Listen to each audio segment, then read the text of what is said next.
негізінде бұл әннің шығу тарихы қандай? Жаңағыдай шудың бойында жүріп, серуендеп жүріп, қыдырып жүріп шыққан ән ба қалай? Иә, бұны негізгі жалпы өзім деп айта алмаймын. Жазған сөзін Бақдәулет Арыстан махаббат ретінде қылып шығарды. Енді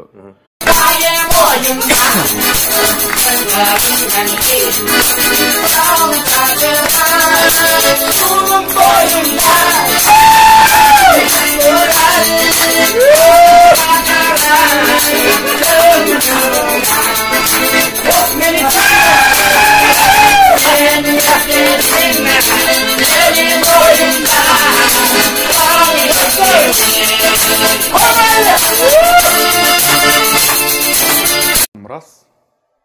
Бірақ енді бұл кісі айтып жатыр. Бірақ мен ұмытып та қалыппын бұл кісінің.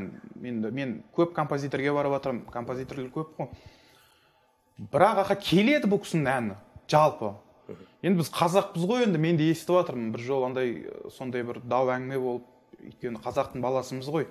Мен енді ол кісінің қорасында малына кетіп қалған жоқпын.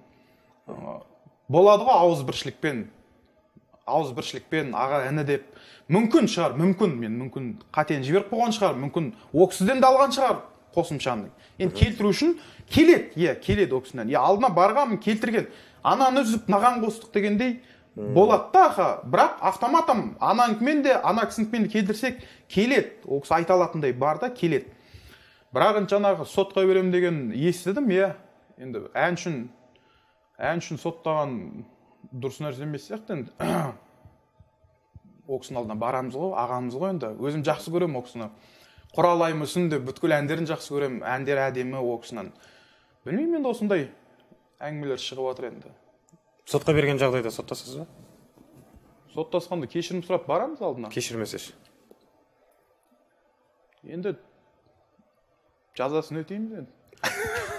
Жазасын болғанда бұл жерде енді сізді қамап салмай жатыр, тек қана мен соны айтып тұрмын. әкімшілік айыппұл төлейсіз ғой енді, штраф.